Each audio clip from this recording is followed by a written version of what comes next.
Welcome to PBN Radio, a division of the Pagan Business Network. We are a community of pagan and pagan-friendly businesses developing resources together through collaboration and cooperation. From the well-established to the aspiring business owner, we offer many ways to grow and improve your business. Come and see what PBN can offer you. Connect with us at paganbusinessnetwork.com or on Facebook by searching for Pagan Business Network. Listen to PBN Radio 24 hours a day to hear everything you've been missing. Your favorite pagan music, shows by some of your favorite pagan radio hosts, and interviews with pagans from a diverse array of paths. We love to showcase authors, musicians, businesses, and much more. Listen for meditations, horoscopes, and news from around the world community. You can find our scheduled programming and future events at pbnradio.us. Once again, welcome to PBN Radio, a division of the Pagan Business Network. Today I'm very lucky to be interviewing Kelly Blanchard. She is the author of Someday I'll Be Redeemed. Thank you so much for agreeing to do this interview. Can you tell our listeners a little bit about yourself? Well, hello.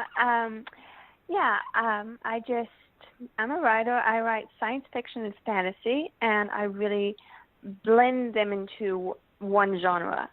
I don't just do one or the other. I just do both of them. As you have the medieval elements and you have the advanced technology. So that's what I write the most. So amazing. Now, how many books have you written so far? Well, have I written? Yes. I've written quite a few, but have I published? I've only published one. Oh, okay. But you have written several. Yes. Actually, today I just finished the third book in the series that I'm working to publish right now. So, and that means I'm going to then publish the second book. Awesome. Awesome. Yeah. Now, did you always see yourself as being a writer? Oh, yes, always. Loved to write even when you were young, right? Oh, yes, exactly. When I was a child, my mom told me that as soon as I learned how to do quotation marks, I started writing stories. That's awesome. I think we really need more of that in our school systems today, more like in classes and stuff, especially considering they took out cursive, which means someday we're going to have a secret language, you know? It's like yes. It's going to be a code of some kind. Exactly. So do you do this full-time or part-time? I would say I do it full-time. I do my writing, and then, but another part of my writing is people call me the muse. Mm-hmm. So I inspire and I mentor other writers. So to me, I do it full-time. And that's awesome. So talking about your book, Someday I'll Be Redeemed, can you give us some insight into the main character and the storyline? Okay, the main character, his name is Lorik. He is the youngest prince of Tusculum, and he's the only prince of that kingdom that has magic, and he's a very powerful sorcerer. But he has been accused of some really bad things, but then he disappears for 10 years, and so everybody believes he did these things. So he comes back, and he wants to redeem himself, but it's not that easy because everyone believes he did these horrible things. But he has this attitude that is, a lot of my readers describe it as very sassy, and he's just snarky. And so some people are like, I don't like him. I don't know if I like him. But then as they read on, he's kind of the gray area where he's not totally good, he's not totally bad. So he's a really fun character to engage with. Ooh, and he sounds good, too, because that's almost like a real-life thing. If you go away for 10 years, supposedly you've done a lot of things that you didn't even know you did. Exactly. Now, this may sound like a funny question, but why do you write? Why do I write? I wish I knew the answer to that, because I've always written, and it's just a part of my life. And if I don't write, I get irritated. So I guess it's just a way for me to keep my sanity. A lot of writers say that they have to write, otherwise they'd go insane. Too many thoughts and stuff in their brain, and they'd lose it. Exactly. Do you ever get writer's block? I do, but I have a wonderful boyfriend who talks me through it, and he helps me just break it down so I can just write on through it. And that's good. It's great when you have support. Support is always awesome. It really is. Now, do you set a special time or a place where you do all your writing? Normally I write first thing in the morning. I get up and I write 2,000 words. I might write in my office or in my bedroom, depending on which one's more comfortable. Mm-hmm. Do you use a typewriter, computer, longhand? I actually write on my laptop, and if I get really stuck, I would do things longhand, but normally I write on my laptop. Laptops seem to be the easiest, too, because you can take them with you if you want to go outside for a while, too. Exactly. Yeah. And how much research do you do when you do writing? Well, it just depends on what I'm writing about. I mean, sometimes I've done like years worth of research, and then other times I just, ask a question, and that will be my research. So it just really depends on what the research is. Like if it's a medical research, I'll ask my boyfriend because he works in the ER, and I just, hey, what about this? And so he tells me how it works. So. Plus, with fantasy writing, you get a little more leeway too. Everything doesn't have to be perfect, which is nice. Now, what was the hardest part about writing this book? The hardest part about writing the book, I would say it was really just ending it, and because I just wanted it to keep going because I loved the book. I mean, I loved the entire series. It became a series by accident. I thought it was going to be one book, and I ended up writing 3. So, and even now that I finished the series, I don't know if I have plans for the characters in other series. So I'm not sure if it's even complete yet. So that's what I would say was the hardest part, is just finding the ending and making sure that it's satisfying for the readers. And it must be hard finding the ending between books, too, as well. How to end book 1 going into book 2 and how to end book 2 going into book 3. Yes, it is. And then trying to craft the beginning to be just right. So. Yeah. Now, what was the easiest part of writing? I would say it's how the characters came to me. I have a lot of characters in my book. I mean, a huge cast, and each one has a distinct personality. And it's really hard at times to make sure that each character is different from each other. So I would say, but it was also the easiest part for me because I have a huge family, and so I know what personalities are like. Yes. And some characters just came to me, and it was so much. They make me laugh out loud, and I was like, oh, I just hope my readers will laugh too. So. Now, did you? I can speak. Really, I can. Do you do your own editing? Because I do. Well, I do.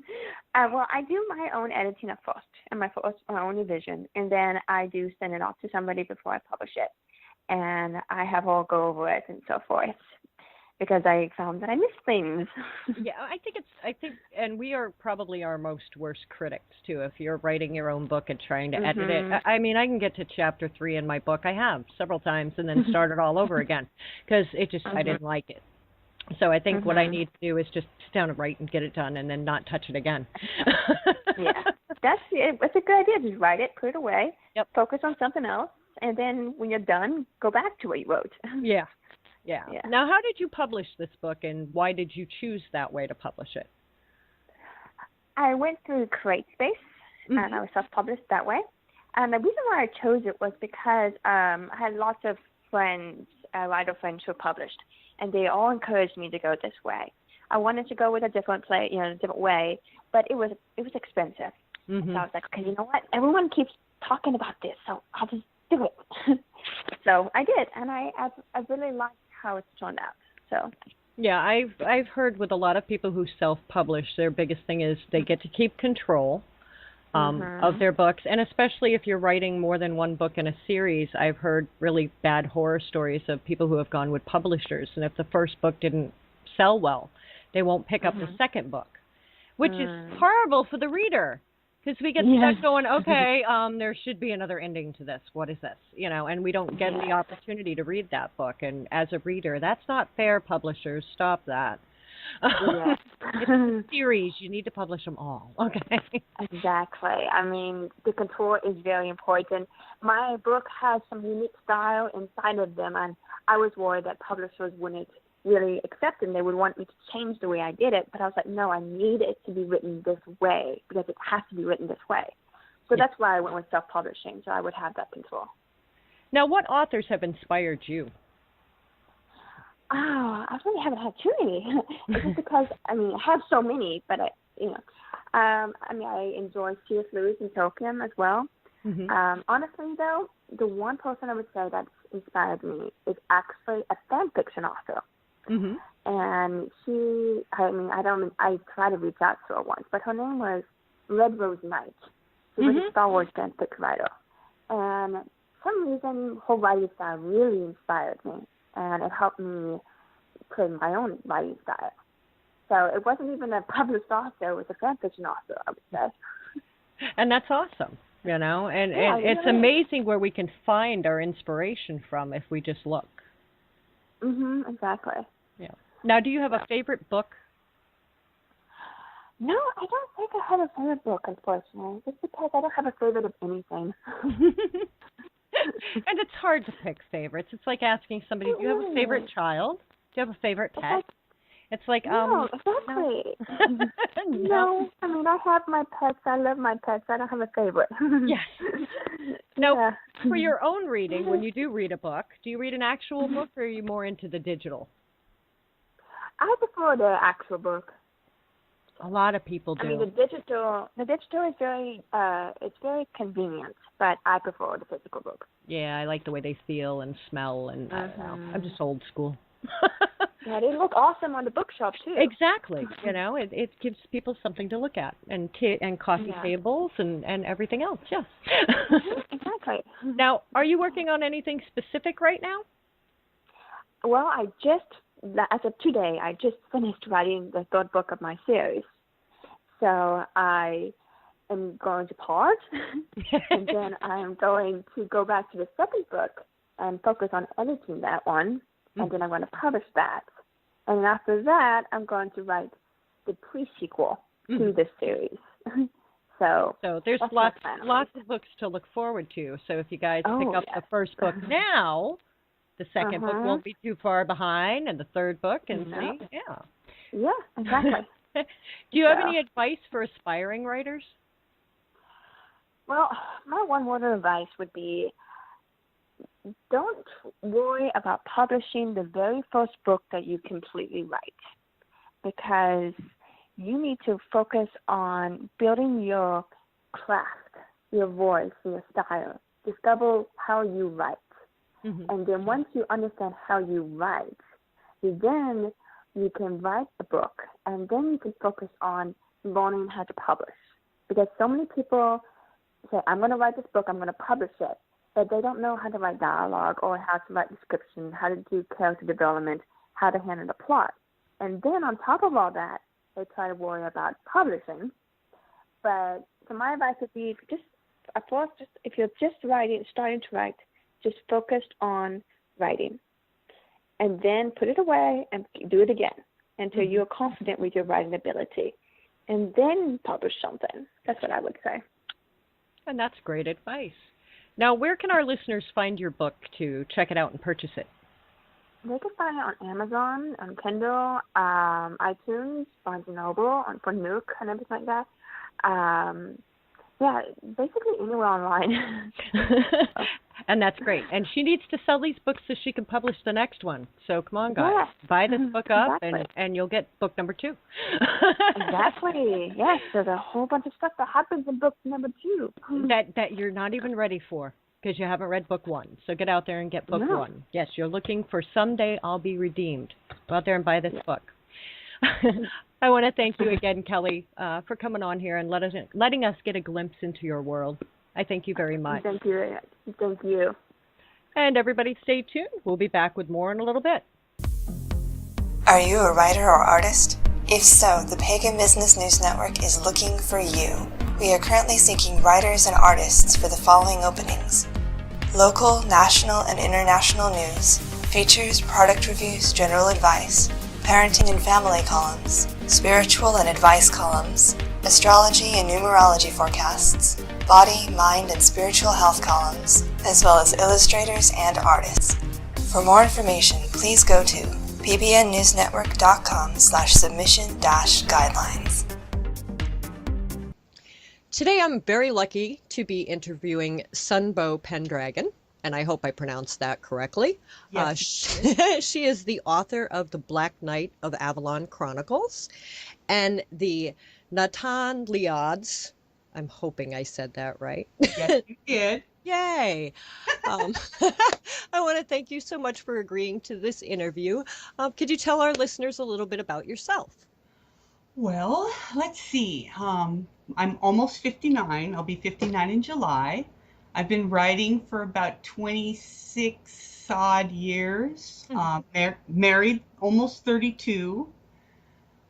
2 adult children. Spent 40 years in the restaurant business before retiring and becoming a full-time writer. I was going to ask you that too, if you did that part-time or full-time, but you're doing it full-time now, correct? Well, with the writing, I write my own books, I do all my own editing, and I do all my own promotion. Yeah, you're a busy woman. So how many books in total have you written so far? I have written 11. 10 are published. Mm-hmm. The 11th, my new book, it'll be released in a couple of weeks. That's great. Did you always see yourself being a writer? I always wanted to be a writer, but I was never confident enough to think I had the gift. Mm-hmm. And despite the lack of encouragement, I just kept writing, despite the fact I was never happy with the tales, and they usually ended up in the recycling basket. I know how that is. Trust me. And so talking about your books, we're going to use all of your books for an example. I'll let you start with whichever set you want to start with. Can you give us some insight into like the main character and the setting for the books? Sure. Well, maybe I should explain a little bit about the inspiration behind The Black Knight of Avalon Chronicles. Yes, because this is a great story, guys. You want to listen to this. I love this story. One night about 25 years ago, I went to bed like I always do and woke up in the dream. I was lucid dreaming. Mm-hmm. And a great lady, a very tall, beautiful woman, dressed all in white, introduced herself to me as Sir Ridwin and took me by the hand and said she had something she had to show me. And what I experienced after that was so startlingly real. I could touch things and feel things and hear things and smell things, as well as seeing what was going on around me. When I woke from the dream, I told my husband what I'd seen, and he told me, you got to start writing. You got to write this down. Right? So the main character of The Black Knight of Avalon Chronicles, of course, is the Black Knight of Avalon. Mm-hmm. He's Sir Ridwin's champion. He defends the Avalon and the priestesses and all who follow the goddess's way. When they're mistreated or harmed, the Black Knight comes to make it right. He provides gold when there's a need, or food or clothing. He settles debts, monetary or otherwise, so that people can survive and keep their lands. Most importantly, he acts against those who would plot in the dark against Arthur, making certain that the realm is not overthrown by treason and deceit. He tests the knights to assure that they have the best of character and intent, and he even reminds Arthur from time to time that his own vow has been given to the lady and the land. He does all this while maintaining an alter ego as one of the minor knights of Camelot, a former king's ward, a fatherless man. The tale is, I have been told by some of my readers, the most unusual tale of Camelot they've ever read. The second series I have is my original series. It's called the Natan Liads. It's the tale of a magical family ruling over a magical land between the worlds. Concealed behind the cloud of mist that usually surrounds their land, the Natan Liads, an ancient royal family, rule over a usually peaceful people. The books tell of a time of civil strife, the struggle of good against evil.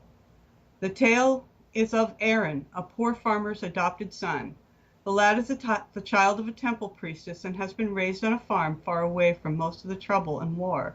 He dreams of being a knight in the army and of helping the people he loves to find a better life. When his stepfather is murdered and his mother and sisters taken away by a cruel ruler, he is left to himself in the wilds until he is found by a famous troop of mercenaries. Their commander, a harsh but fair man, takes him on as a squire, and he follows the troop through their missions to put an end to the civil strife destroying the land. See, now that sounds so interesting. It really does. I love fantasy books, so yeah. I've always loved fantasy books. Yeah, fantasy books are great, especially when you read a book and it takes you to a different place, and I love that. I love that. Yes. I love immersive stuff. I love to be taken into the author's mind just a little bit, and I want him to create a world for me. Exactly. Because reading was always like that for me as a child, even. You could go somewhere else. It was kind of like the Never-Ending Story. Exactly. Yeah. You would grab your dog and ride off to another fantasy place and just adventures, and just it was always amazing like that. And I'm thankful that we still have people who write those like yourself. Oh, I am too. Now, this is a funny kind of question, but why do you write? It's a great question, because, people always wonder what motivates authors to write. I write because I enjoy it. I write because it's fun. It makes me happy. When I'm writing, everything else goes away. All my troubles, all my cares, everything I'm worried about just goes away. I have so many ideas for books. When I finish one, I can hardly wait to start the next one. And that's awesome. Now, do you ever get writer's block? Oh, yeah. Every writer I know does. When you sit there and you stare at the computer and go, what? Yeah, right. And that's when you turn the computer off and you walk away. I've learned just to walk away and go garden or go cook something or go for a walk. And I stay away from it for a few days until I feel like I can write again. That makes sense. Now, do you set a special time or a place to where you write? Well, I usually start writing as soon as my husband leaves for work for the day, which is about 6:30 in the morning. Oh, wow. And then as the day goes by, it's one of those things where you write a little bit and go do a chore, and write a little bit and go do that, and, go fold a load of laundry, then come back and write some more. And that's how I write. And it works. It works. It apparently works okay. It's working for you really well. When you write, do you do longhand, typewriter, computer? I started out with pencils on legal pads, and then about a year, 2 years after I started writing, my in-laws helped us buy a Brother word processor, the old kind. I remember those. I still have it, actually. Oh, that's awesome. I have that one. And I did all the rest of the writing. I transcribed all of my handwritten stuff onto the discs, and then from that point on, I've done everything electronically. Yeah, it makes sense. I mean, I'm the type of person who takes notes and then ends up putting them in the computer. So. Now, how much research do you do when you're writing? Excuse me? How much research do you do when you're writing? Well, I had volumes and boxes of research at one point that I had put together over the years, and I lost it all in a flood. Oh. I had all of it stored in a nice dry basement. We got a huge rainstorm for several days. I walked down into the basement to get something, opened the door, and 4 feet of water came flying out, and I lost everything. Everything.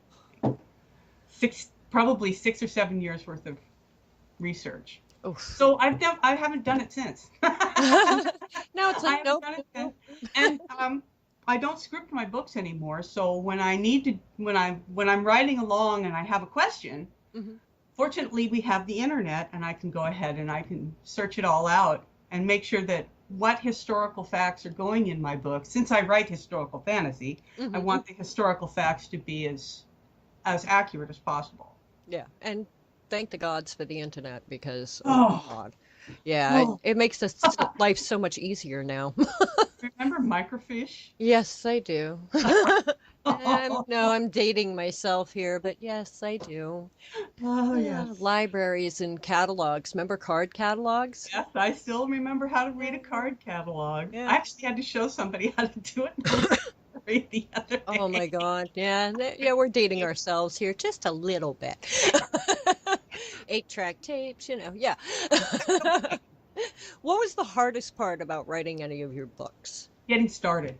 Really? Getting started, yep. Letting myself believe that I was good enough to produce something that somebody would read. Just getting over that fear of rejection, if you will. Yeah, and That's the that's hardest a part. big fear for a lot of people too. So, what was the easiest part in writing any of your books? Well, once I got started, it was really hard to stop. So, I mean, it's just been flowing out ever since. So, Wow. Well, that's great though. And we talked about it. You do your own editing mhm. and you do your own publishing. Well, I have to say that my husband is a big huge part of that. Mhm. He proofs my books when I've got them finished and edited. Mhm. He proofs them when they're done, and make sure that I've filled in all the plot holes and that the grammar is good and it reads well and all of that. He also does all of the file conversions for Kindle and CreateSpace and does the uploading and for that. And he does all my book covers too. So Oh, he's amazing. a huge part of Yeah. And he works cheap, so that's good. works food. So There you go. So what do you do to try to relax? well, I garden, I cook, I take walks. I know when my husband and I are together, we like to go out at least maybe once a month and just go someplace we both love and just relax. Yeah, and that's always nice, I just like especially to when you get out. can do it with your significant other. It's very nice. It's always wonderful. Yes. So which authors have inspired you? Oh my, the list is huge. So I will just pick out from the ones I collect. Okay. Arthur C. Clarke, Tolstoy, Terry Brooks, Mary Stewart, Marion Zimmer Bradley, Ursula K. Le Guin, Ray Bradbury, Robert Howard, David Eddings, Tolkien, and J.R. Rowling, of course. Oh, of course. Now, do you have a favorite book, something that you could just read over and over and over again? Oh no, it's too hard to choose from my friends. For your own reading, though, which form do you prefer? Do you actually like an actual book in your hands, or do you go with the digital? I love actual books, and I love combing through old bookstores. I love that smell of old books. That's what I was going to it is. say, the smell of the books. There's It's something just to the do with smell. old books. I don't know. I have tons and tons of old books in my house, and I will open them up just to smell them. Yes, exactly. And you got to be really careful with some of them because the paper is so fragile. And, Yeah. Oh, yeah. yeah, I have a couple of those from my grandmother. And yeah, I wouldn't part with them for nothing. Nobody gets those until I'm dead. Then they will go. But until then, nope. Those are mine. Now, have you collaborated with any other authors and done any books with anyone else? Not yet. Okay. And are you are working on one specifically right now, correct? Yes. I'm working on book 4 of the Natan Liad series. Ah. I've just finished writing and editing it, and my husband's proofing it right now. Awesome. So we can be on the lookout for that one. When is that one going to be? Well, I would give it Hopefully a couple. I published. would give it a couple of weeks. Yeah. I'll make a big announcement on my Facebook page about it. Awesome. Awesome. So where can some of our listeners find your books to check them out and purchase them? Well, I have all the links to my printed books and to my Kindle author page on my other Facebook page, and it's called Amethyst Free Press. Okay. And I have a sale happening right now on all my printed books in the CreateSpace store. The links are there along with the special code that you'll need to get your 15% off. Oh, awesome. See, now if you guys are listening and this sounds like a great series you'd like to start reading, you can get it 15% off. So can't beat that kind of deal at all. And you can never have it's too a many printed books. book. Yeah, and you can never have too many books. I don't care what anybody says, you can never have too many books, because until you go to move, then you wish you don't have that many books. No. Yeah. That's when you start boxing them up. It's like, why do I have this many books? Do I really so. have this many? Yeah, I've had to thin out some of my books because, gosh. moving has just killed me. So, yeah, I've thinned out. But I'm starting to rebuild again, so we'll see. But I want to thank you again, Sunbow Pendragon. That is also a Facebook page for her, Sunbow Pendragon, for coming on here and letting us get a little glimpse into your world. I appreciate it. Thank you so much for joining me today. And stay tuned, everybody. We'll have more coming up next.